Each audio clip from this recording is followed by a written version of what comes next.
పురాతన ఆలయ రహస్యాలను తెలుసుకోవడం మీకు ఇష్టమా? మీరు చరిత్ర ప్రేమికులా? అయితే తప్పకుండా ఈ దేవాలయాన్ని సందర్శించండి.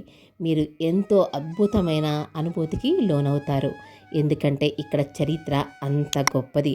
ఇక్కడ లింగం రాతితో చేసింది కాదు, చెట్టు మొదల నుండి ఏర్పడింది. అలాగే ముఖం యొక్క ఆకృతి ఉంటుంది. ఇంకా ఎన్నెన్నో వింతలు, విశేషాలు. ఈ దేవాలయం ఎక్కడ ఉంది, ఎలా చేరుకోవాలి, ఆలయ చరిత్ర ఏమిటి, శిల్పకళ సంపద గురించి, ఇంకా ఆలయాన్ని గురించి అన్ని విషయాలను కూడా మనం తెలుసుకుందాము. హాయ్ నమస్తే, నేను మీ Kamli. Welcome back to our channel Kamli frame. ఈరోజు మనం శ్రీముఖలింగం దర్శించుకోవడానికి వచ్చామండి. ఇది శ్రీకాకుళం జిల్లాలో ఉంది. శ్రీకాకుళం ఎలా చేరుకోవాలి, శ్రీముఖలింగాన్ని ఎలా దర్శించుకోవాలో కూడా చూద్దాము. అందరికీ కూడా ఆ ఈశ్వరుని కటాక్షం ఉండాలని ఆకాంక్షిస్తూ ఈ దేవాలయాన్ని మొత్తం కూడా సందర్శిద్దాం రండి. ఇంకా ఫ్రెండ్షులు నాతోనే ఉన్నాడు. హాయ్ చెప్పు ఫ్రెండ్షుల్. ఇది ఎప్పటితో రాతి కట్టడము చూసారా ఎలా ఉందో. టెంపుల్ మొత్తం కూడా రాతితో కట్టబడి ఉంది. భారతదేశంలో మారుమూల దాగి ఉన్న రత్నమే ఈ శ్రీముఖలింగ ఆలయము. భారతదేశంలోని తక్కువగా తెలిసిన సంపదలలో ఇది ఒకటి. శ్రీ ముఖలింగేశ్వర స్వామి ఆలయాన్ని దక్షిణ కాశీ అని కూడా పిలుస్తారు. ఈ దేవాలయం శ్రీకాకుళం జిల్లా జలుమూరు మండలం ముఖలింగం గ్రామంలో ఆంధ్రప్రదేశ్ ఈశాన్యమూలలో వంశధార నది ఒడ్డున ఉంది. ఇది 600 సంవత్సరాలకు పైగా కళింగ గంగరాజుల రాజధాని మరియు ముఖలింగేశ్వర లేదా మధుకేశ్వర త్రిమూర్తులు కలిగి ఉన్న దేశము. ఇది ఏఎస్ఐ రక్షణలో ఉన్న భారతదేశంలోని పురావస్తు ప్రదేశాలలో ఇది ఒకటి. ఈ పురాతన రాతి కట్టడం గురించి శాసనాలు కూడా చెక్కించబడి ఉన్నాయండి. లిఖిత శాసనాలు ఉన్నాయి, రాతి మీద శాసనాలు కూడా ఉన్నాయి. అవన్నీ కూడా చూద్దాం. ఆనాటి రాజులు, దేవతలు కట్టించిన శిలా శాసనాలు ఈ విధంగా ఆలయంలోనే భద్రపరచబడి ఉన్నాయి. ఇక్కడి ముఖలింగాలయాన్ని మధుకేశ్వర ఆలయం అని కూడా అంటారు. ఇక్కడ లింగం రాతితో చెక్కింది కాదు, ఇప్ప చెట్టు మొదలను నరికివేయగా అదే ముఖలింగంగా ప్రసిద్ధి చెందింది. ఆ చెట్టు మొదలపై ముఖం కనిపిస్తుంది అని చెబుతారు. ఆ చెట్టు మొదలై క్రమంగా రాపాడి లింగంగా మారింది అని చెబుతారు. ఇప్ప చెట్టును సంస్కృతంలో మధుకం అంటారని, అందువల్ల ఈ గుడికి మధుకేశ్వర ఆలయంగా పేరొచ్చిందని అంటారు. ఇప్ప చెట్టు మొదల నుండి అసలు ఆ శివుడు ఎలా ఉద్భవించాడో ఈ కథ తెలుసుకుందాము. స్థల పురాణం ప్రకారం ఒకప్పుడు హిమాలయాల మీద గొప్ప వైష్ణవ యాగం జరిగింది. ఆ యాగాన్ని చూడ్డానికి గంధర్వరాజైన చిత్రగ్రీవుడు అనే గంధర్వ గణాలతో వచ్చాడు. ఆ హిమాలయాల మీద ఉండే శబరకాంతలు కూడా ఆ యాగం చూడ్డానికి వచ్చారు. శబరకాంతల సౌందర్యం చూసి గంధర్వులు కామవశీభూతులయ్యారు.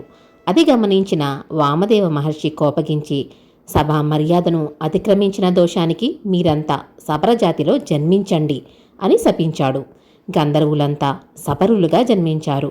వారి నాయకుడైన చిత్రగ్రీవుడు శబర నాయకుడిగా జన్మించాడు. చిత్రగ్రీవుడి రాణి పేరు చిత్తి, రెండవ భార్య పేరు చిత్కల. ఈమె శివభక్తురాలు.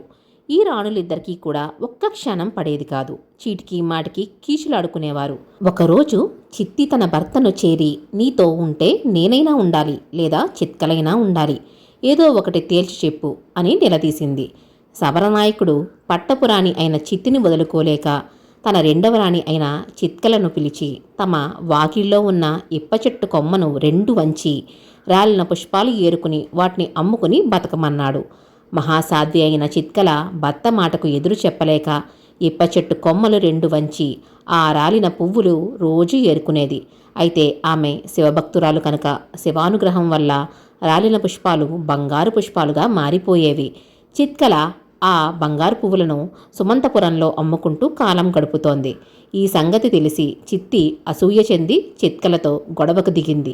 విసుగు చెందిన శబరనాయకుడు సవతల గొడవకు ఆ ఇప్ప చెట్టే కారణం అని తలచి ఆ ఇప్ప చెట్టును నరకడానికి సిద్ధమయ్యాడు. అప్పుడు మహాదేవుడు రౌద్రాకారంతో ఆ చెట్టు మొదలన ప్రత్యక్షమయ్యాడు. అది చూసి శబరనాయకుడు మూర్ఛబోయాడు. దీనికి అంతటికి చిత్కలయే కారణం అని తలచి శబరులంతా కలిసి చిత్కలను చంపడానికి సిద్ధపడ్డారు. అప్పుడు మహాదేవుడు వారి ముందు ప్రత్యక్షమై శబర రూపులైన ఆ గంధర్వులకు శాప విముక్తిని అనుగ్రహించాడు. ఈ విధంగా మధుక వృక్షంలో సాక్షాత్కరించిన మహాదేవుడే మధుకేశ్వరుడుగా వెలసాడు. మధ్యలో ఆకాశాన్ని అంటుకున్నట్టుగా పెద్ద గోపురము, అలాగే 4 వైపులా కూడా శివలింగాలతో 4 గోపురాలు చెక్కబడి ఉన్నాయి. ప్రతి గోపురం కూడా శిల్ప సంపదతో అలరారుతూ ఉన్నదండి. ఈ రాజులు కట్టించిన ఆలయాలు రాతితో కట్టబడి ఉన్నవి. 3000 సంవత్సరాల చరిత్ర కలిగిన ఈ పురాతన దేవాలయాన్ని నాతో పాటు మీరు అందరూ కూడా వచ్చి సందర్శించుకోవాలి అని, అందరికీ కూడా ఈ శ్రీకాకుళం జిల్లాకి వచ్చి చూసే అంత సమయం కానీ లేకపోతే కొంతమందికి ఆ అవకాశం కానీ లేకపోవచ్చు. అందుకని మీకోసం ఈ వీడియో చేయడం జరుగుతుంది. ఎక్కడికి వెళ్ళినా సరే ఆలయ వాతావరణాన్ని మీకు చూపిస్తూ ఉంటాను, ఆ ఆలయ చరిత్రను కూడా వివరిస్తూ ఉంటాను. ఈ ఫ్యామిలీ ఫ్రేమ్ ఛానల్లో ఆలయ చరిత్ర అలాగే పురాతన ఆలయాలు చాలా మనం వీడియోలు తీసాము, అవన్నీ కూడా చూడండి.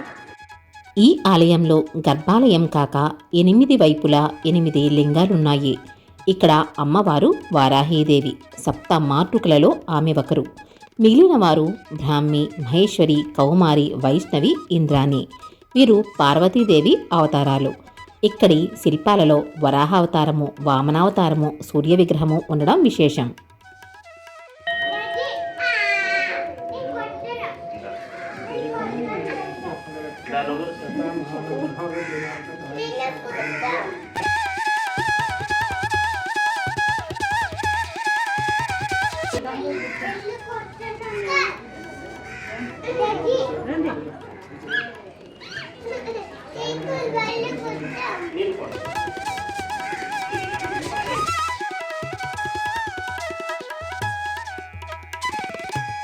ఇక్కడ త్రవ్వకాలలో వీణాపాని అయిన సరస్వతి విగ్రహము, జైన మత ప్రవక్త మహావీరుని విగ్రహం లభించాయి.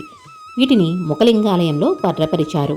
ఇక్కడ అనేక శాసనాలు కూడా దొరికాయి. శాసనాలను బట్టి ముఖలింగాలయాన్ని క్రీస్తు శకం 10వ శతాబ్దంలో 2వ కామానుడన్న రాజు కట్టించాడని, అతని కుమారుడు అనియంక భీమ వజ్రహస్తుడు భీమేశ్వర ఆలయాన్ని కట్టించాడని తెలుస్తుంది. వీరిద్దరూ కూడా కళింగరాజులు. కామార్ణవుడు తన రాజధానిని దంతనగరం నుండి ఇక్కడకు మార్చినట్లు తెలుస్తోంది. మహాశివరాత్రికి ఇక్కడ గొప్ప ఉత్సవం జరుగుతుంది.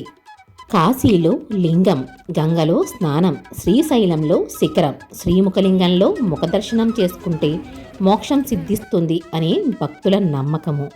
ఇక్కడ శ్రీముఖలింగం అనే పదానికి పరమేశ్వరుడు లింగంలో కనిపించుట అని అర్థము. ఇక్కడి శివలింగాన్ని ఏ దిశ నుండి చూసినా ఒకేలా కనిపిస్తుంది.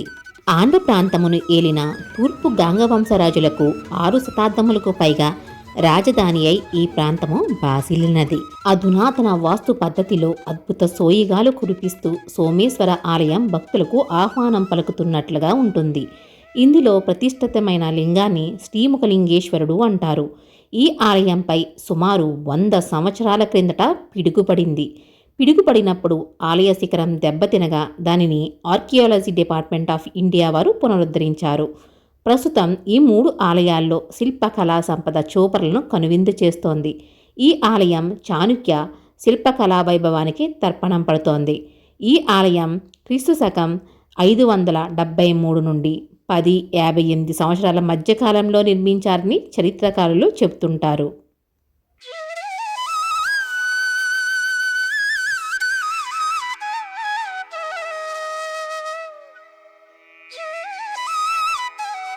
శ్రీముఖలింగం టెంపుల్కి వచ్చామండి. ఇది శ్రీకాకుళం జిల్లాలో ఉంది. దానికి అనుబంధ ఆలయాలుగా సోమేశ్వర, భీమేశ్వర ఆలయాలు కూడా ఉన్నాయి. ఇదంతా కూడా పచ్చదనంతో చక్కగా మొక్కలు పెంచి ఉంది. ఇదంతా కూడా కొబ్బరి తోటల్లో చక్కగా ఆలయాలు నిర్మించి ఉన్నాయి. పూర్వం ఈ ఊర్లో కుమ్మరవాడు ఉండేవాడు.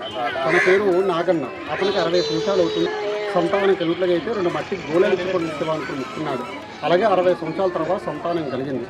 సంతానం కలగగానే 2 గోళాలు తయారు చేశాడు. 2 గోళాలు కూడా 1 తెచ్చాడు.